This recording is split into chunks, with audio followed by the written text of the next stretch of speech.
प्रिय दर्शक बंधु माने आज साधुवाणी अनुचिंता को आपण मानक स्वागत करुछु। प्रथमे आज अनुचिंता।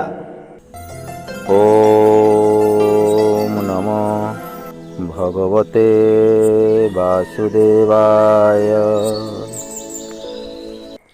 अनुचिंताटी है ठाकुर घरे यही सबु भूल करंतु नाही, नचेत आपण माने नरकगामी हेबे।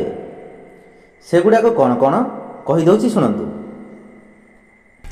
नंबर 1, ठाकुर घरे आंगुली ठारू बड़ शिवलिंग रखंतु नाही। ठाकुर घरे आंगुली मापरू बड़ शिवलिंग रखंतु नाही। ताको आपण पूजा दे पारिबे। पूजा दे न पारिले आपण नरकगामी हेबे। एवं या सहित आपणकर समस्या भी सृष्टि हो। नंबर 2, शिव मंदिर को आपण माने सब शिव मंदिर को जाउची। मु देखुची केते लोक शिव मंदिर को पूरा पूरी परिक्रमा कर दियंती। ना सेमिति करंती ना, भूल। शिव मंदिर को केवल अर्ध परिक्रमा करंतु, पुणी आपण बुलिकी आ अधा परिक्रमा करि परिबे, किंतु एका संगरे पूरा पूरी परिक्रमा करिबा उचित नुह। नंबर 3, जे कौनसी मंदिर मध्य आपण गले मंदिर पछ पार्श्व रही आपण जीवा आसवा समय मंदिर पछ दे जाउथबे, सेठी आपण नमस्कार करिबेनी। काहे कि मंदिर पछ पार्श्व अधर्म वास करे।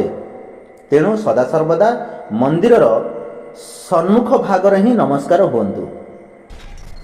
नंबर 4, आ गोटे बड़ कथा, ब्राह्मण मानकू आपण माने ब्राह्मण मानकू डाकिबे, केबे भी खाली आसन रे बसेबे। ब्राह्मण मानकू बिना आसन रे जम्मा बसेबे।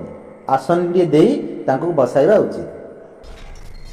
नंबर 5, ठाकुर घर को प्रत्येक शनिवार दिन सफा करंतु एवं ठाकुर घरे गंगा जल छिंचंतु।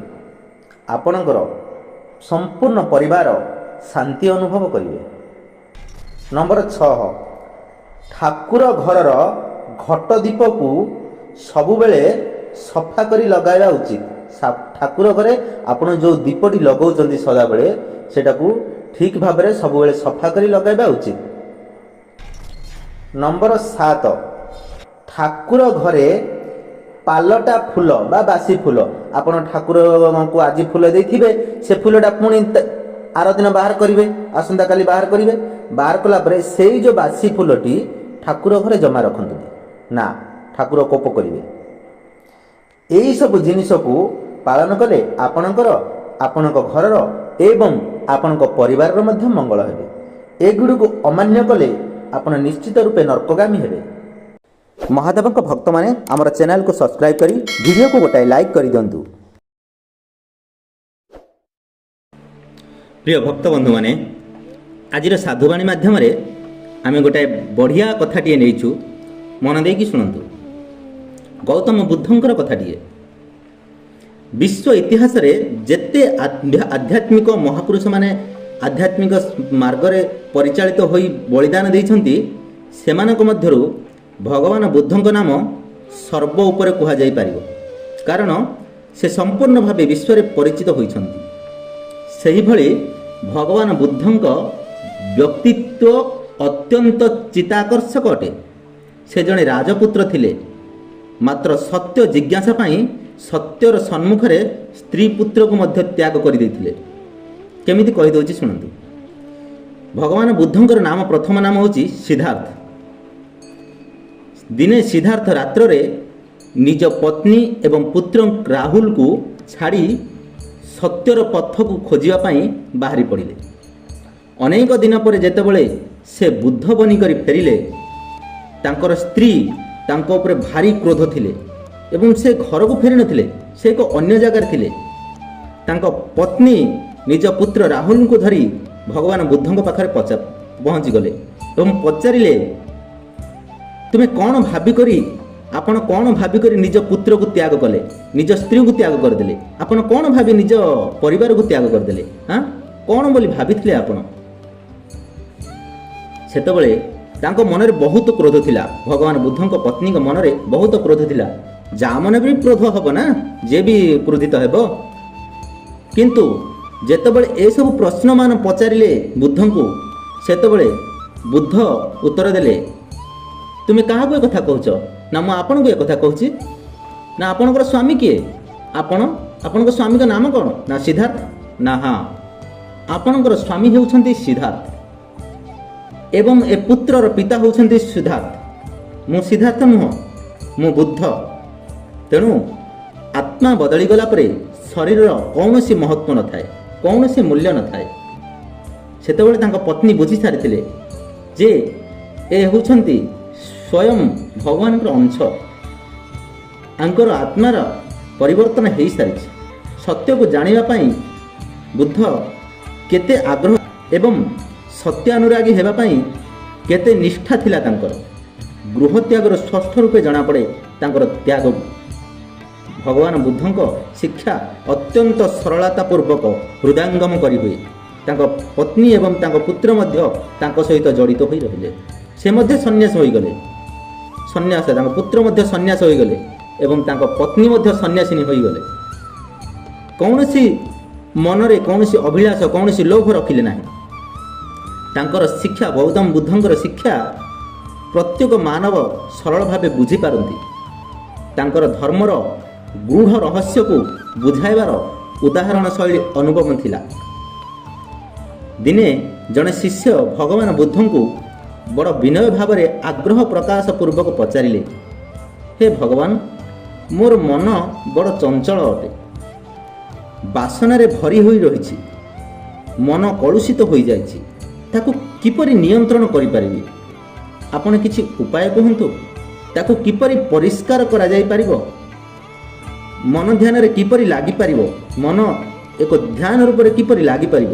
କୃପା କରି ଆପଣ କିଛି ମୋତେ ମାର୍ଗଦର୍ଶନ ଦିଅନ୍ତୁ, ମାର୍ଗଦର୍ଶକ ହୁଅନ୍ତୁ ମୋର। ମୁଁ ଅତ୍ୟନ୍ତ ଚିନ୍ତାଶୀଳ ହୋଇଯାଇଛି, ମୁଁ ଅତ୍ୟନ୍ତ ଭାଙ୍ଗି ପଡ଼ିଛି। ଭଗବାନ ବୁଦ୍ଧ ତାର ପ୍ରଶ୍ନ ଶୁଣି ମୃଦୁ ହସ ହସି ଚୁପ୍ ହୋଇ ରହିଯାଆନ୍ତି। ଶିଷ୍ୟ ମନେ ମନେ ଦୁଃଖୀ ହୁଏ। ଶିଷ୍ୟ ମନରେ ଭାବେ, ଭଗବାନ ବୁଦ୍ଧ କେଜାଣି ମୋର ପ୍ରଶ୍ନର ଉତ୍ତର କାହିଁକି ଦେଉନାହାନ୍ତି? ଆରେ ଯିଏ ବି ମଧ୍ୟ ଦୁଃଖୀ ହେବ ନା। ଆପଣ କାହାକୁ ଗୋଟେ କଥା ପଚାରିବେ, ସେ ତାର ଉତ୍ତର ଦେବନି। କାହାକୁ ଗୋଟେ କଥା କହିବେ, ସେ ଶୁଣିବନି। ଆପଣ ମଧ୍ୟ ଦୁଃଖୀ ହେବେ ନା। ସେହିପରି ଭଗବାନ ବୁଦ୍ଧ ଯେତେବେଳେ ତା କଥାର ଉତ୍ତର ଦେଲେନି, ସେ ଟିକେ ଦୁଃଖୀ ହୋଇଗଲେ। ପୁଣି କିଛି ଦିନ ପରେ ସେ ଭଗବାନ ବୁଦ୍ଧଙ୍କ ଆଗରେ ନିଜର ସେହି ପ୍ରଶ୍ନକୁ ହିଁ ପଚାରିଲା। ତେବେ ଭଗବାନ ଶିଷ୍ୟର ସମ୍ମୁଖରେ ହସି ଦେଇ କହିଲେ, ଯେତେବେଳେ ଶିଷ୍ୟ ସେହି ପ୍ରଶ୍ନ ହିଁ ରଖିଲେ, ସେତେବେଳେ ଗୌତମ ବୁଦ୍ଧ କହିଲେ, ଏଇ ନିକଟରେ ଏକ ଝରଣା ଅଛି, ମୋତେ ଅତ୍ୟନ୍ତ ତୃଷ୍ଣା ଲାଗୁଛି, ଶୋଷ ଲାଗୁଛି। ଯଥାଶୀଘ୍ର ଯାଇ ତୁମେ ପାଣି ଟିକେ ଆଣି ଦିଅନ୍ତନି? ମୁଁ ପିଇଥାନ୍ତି, ମୋତେ ପିଇବାକୁ ପାଣି ଟିକେ ଦେବନି? ତାପରେ ମୁଁ ତୁମର ପ୍ରଶ୍ନର ଉତ୍ତର ଦେବି। ଶିଷ୍ୟ ମନେ ମନେ ଚିନ୍ତିତ ହୋଇଗଲା ଓ ମନରେ ଭାବିବାକୁ ଲାଗିଲା, ପ୍ରଶ୍ନର ଉତ୍ତର ତ ଦେଉନାହାନ୍ତି, କାମ କରିବାକୁ ଖାଲି କହୁଛନ୍ତି। ମାତ୍ର ସେ ପାଣି ଆଣିବାକୁ ଚାଲିଗଲା। ଏମିତି ଭାବି ଭାବି ସେ ପାଣି ଆଣିବାକୁ ଚାଲିଗଲା। ଝରଣା ନିକଟରେ ଯାଇ ଦେଖିଲା, ଝରଣାର ପାଣି ସବୁ ଦୂଷିତ ହୋଇଯାଇଛି, ଗୋଳିଆ ମଇଳା ହୋଇଯାଇଛି। ସେ ପାଣିକୁ ଦେଖି ଆଶ୍ଚର୍ଯ୍ୟ ହୋଇଗଲା, କାହିଁକି ନା ସେ ପୂର୍ବରୁ ଏଠାରୁ ପାଣି ପିଇ ସାରିଛି। ମାତ୍ର ଝରଣାର ପାଣି ଏତେ ଦୂଷିତ ନଥିଲା କି ଏତେ ମଇଳା ନଥିଲା। ଝରଣାରେ ତାକୁ ଏକ ଶଗଡ଼ ଗାଡ଼ି ଯାଇଥିବାର ପ୍ରତୀତ ହେଲା, ଗୋଟେ ଶଗଡ଼ ଗାଡ଼ି ଯିବାର ଚିହ୍ନ ମିଳିଲା। ସେ ଭାବିଲା, କେହି ଜଣେ ଶଗଡ଼ ଗାଡ଼ି ନେଇ ଝରଣା ଦେଇ ଯାଇଛି, ତେଣୁକରି ଏ ଝରଣାର ପାଣି ସବୁ ଦୂଷିତ ହୋଇଯାଇଛି, ମଇଳା ହୋଇଯାଇଛି। ସେ ଫେରିଆସି ଭଗବାନ ବୁଦ୍ଧଙ୍କ ପାଖରେ ପହଞ୍ଚି କହିଲା, ଭଗବାନ, ପାଣି ତ ଅତ୍ୟନ୍ତ ଦୂଷିତ ଅଟେ, ମଇଳା ଅଟେ, ପାଣି ପିଇବାର ଯୋଗ୍ୟ ନୁହେଁ। ବୁଦ୍ଧ କହିଲେ, ଦ୍ୱିତୀୟ ଥର ପୁଣି ଯାଅ, ପାଣି ଦୂଷିତ ନୁହେଁ, ଯାଅ ନେଇକି ଆସ। ଶିଷ୍ୟ ଝରଣା ପାଖକୁ ଗଲା। ସେଠାରେ ସେ ଦେଖିଲା, ଝରଣାର ପାଣି ପୂର୍ବ ଭଳି ସ୍ୱଚ୍ଛ ଅଟେ, କିନ୍ତୁ ପାଣି ପିଇବାର ଯୋଗ୍ୟ ନୁହେଁ। ସେ ସମ୍ପୂର୍ଣ୍ଣ ଭାବରେ ସ୍ୱଚ୍ଛ ହେଇନି, ଦୂଷିତ ହେଇଥିଲା, ଅଳ୍ପ ଆଉ ଅଛି ମଇଳା।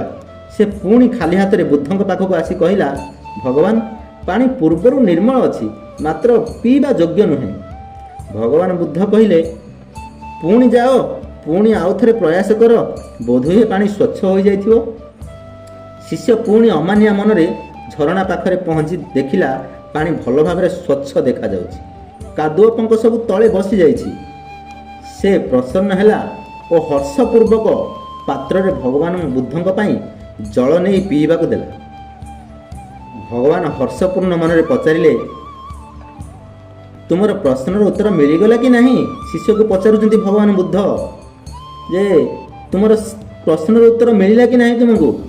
ଶିଷ୍ୟ ଚକିତ ହୋଇ କହିବାକୁ ଲାଗିଲା, ଭଗବାନ, ଏବେ ତ ଆପଣଙ୍କ ଆଦେଶ ଅନୁସାରେ ପାଣି ନେଇ ଉପସ୍ଥିତ ହୋଇଛି।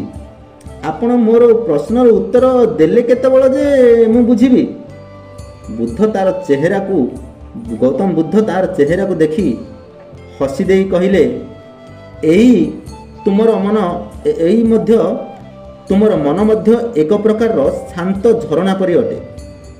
ମାତ୍ର ଏହି ମନରୂପୀ ଝରଣାରେ କେଜାଣି କେତେ ସଂକଳ୍ପ ବିକଳ୍ପ ରୂପୀ ଶଗଡ଼ ଗାଡ଼ି ଯିବା ଆସିବା କରିଛନ୍ତି। ସଂକଳ୍ପ ବିକଳ୍ପ ରୂପୀ ଶଗଡ଼ ଗାଡ଼ି ବା ସେ ତା ମନରେ କେତେ ପ୍ରକାରର ଜିନିଷ ଯିବା ଆସିବା ସବୁ କରିଛି।